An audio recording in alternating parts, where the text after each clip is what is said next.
അധ്യായം 8. അന്ന് അഹശ്വേരോസ് രാജാവ് യഹൂദന്മാരുടെ ശത്രുവായ ഹാമാന്റെ വീട് എസ്തേർ രാജ്ഞിക്ക് കൊടുത്തു. മൊർദെഖായിക്ക് തന്നോടുള്ള ചാർച്ച ഇന്നതെന്ന് എസ്തേർ അറിയിച്ചതുകൊണ്ട് അവൻ രാജസന്നിധിയിൽ പ്രവേശം പ്രാപിച്ചു. രാജാവ് ഹാമാന്റെ പക്കൽ നിന്ന് എടുത്ത തന്റെ മോതിരമൂരി മൊർദെഖായിക്ക് കൊടുത്തു. എസ്തേർ മൊർദെഖായിയെ ഹാമാന്റെ വീട്ടിനു മേൽവിചാരകനാക്കി വെച്ചു.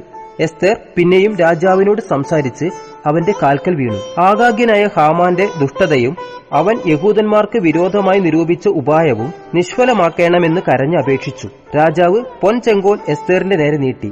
എസ്തേർ എഴുന്നേറ്റ് രാജസന്നിധിയിൽ നിന്ന് പറഞ്ഞത്: രാജാവിന് തിരുവുള്ളമുണ്ടായി തിരുമുമ്പാകെ എനിക്ക് കൃപ ലഭിച്ചു.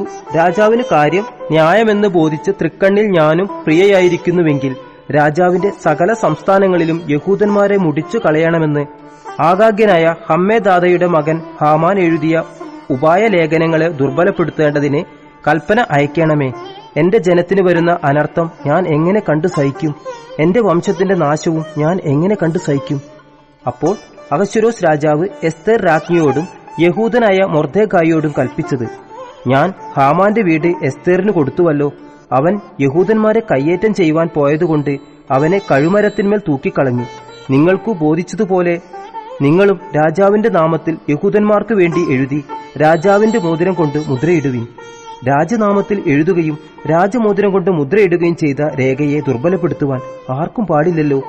അങ്ങനെ സീവാൻ മാസമായ 3-ാം മാസം 23-ാം തീയതി തന്നെ രാജാവിന്റെ രായസക്കാരെ വിളിച്ചു.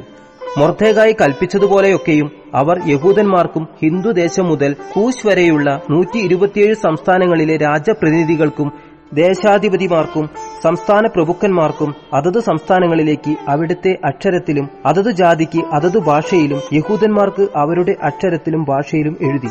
അവൻ അഹശ്വേരോസ് രാജാവിന്റെ നാമത്തിൽ എഴുതിച്ച് രാജമോതിരം കൊണ്ട് മുദ്രയിട്ട് ലേഖനങ്ങളെ രാജാവിന്റെ അശ്വഗണത്തിൽ വളർന്നു രാജകാര്യത്തിന് ഉപയോഗിക്കുന്ന തുരകങ്ങളുടെ പുറത്തു കയറി ഓടിക്കുന്ന അഞ്ചൽക്കാരുടെ കൈവശം കൊടുത്തയച്ചു. അവയിൽ രാജാവ് അഹശ്വേരോസ് രാജാവിന്റെ സകല സംസ്ഥാനങ്ങളിലും ആദാർ മാസമായ 12-ാം മാസം 13-ാം തീയതി തന്നെ അതത് പട്ടണങ്ങളിലെ യഹൂദന്മാർ ഒന്നിച്ചുകൂടി തങ്ങളുടെ ജീവരക്ഷയ്ക്കു വേണ്ടി പൊരുതി നിൽപ്പാനും തങ്ങളെ ഉപദ്രവിപ്പാൻ വരുന്ന ജാതിയുടെയും സംസ്ഥാനത്തിന്റെയും സകല സൈന്യത്തെയും കുഞ്ഞുങ്ങളെയും സ്ത്രീകളെയും നശിപ്പിച്ചു കൊന്നുമുടിപ്പാനും അവരുടെ സമ്പത്ത് കൊള്ളയിടുവാനും യഹൂദന്മാർക്ക് അധികാരം കൊടുത്തു. അന്നത്തേക്ക് യഹൂദന്മാർ തങ്ങളുടെ ശത്രുക്കളോട് പ്രതിക്രിയ ചെയ്യുവാൻ ഒരുങ്ങിയിരിക്കണമെന്ന് സകല ജാതികൾക്കും പരസ്യം ചെയ്യേണ്ടതിനു കൊടുത്ത തീർപ്പിന്റെ പകർപ്പ് ഓരോ സംസ്ഥാനത്തിലും പ്രസിദ്ധമാക്കി. അങ്ങനെ അഞ്ചൽക്കാർ രാജകീയ തുരകങ്ങളുടെ പുറത്തുകയറി രാജാവിന്റെ കൽപ്പനയാൽ നിർബന്ധിതരായി ബന്ധപ്പെട്ട് ഓടിച്ചുപോയി. ശൂശൻ രാജധാനിയിലും തീർപ്പു പരസ്യം ചെയ്തു.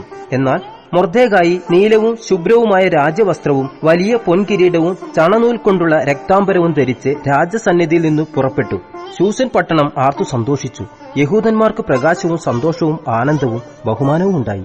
രാജാവിന്റെ കൽപ്പനയും തീർപ്പും ചെന്നെത്തിയ സകല സംസ്ഥാനങ്ങളിലും പട്ടണങ്ങളിലും യഹൂദന്മാർക്ക് ആനന്ദവും സന്തോഷവും വിരുന്നും ഉത്സവവും ഉണ്ടായി. യഹൂദന്മാരെയുള്ള പേടി ദേശത്തെ ജാതികളിന്മേൽ വീണിരുന്നതുകൊണ്ട് അവർ പലരും യഹൂദന്മാരായി തീർന്നു.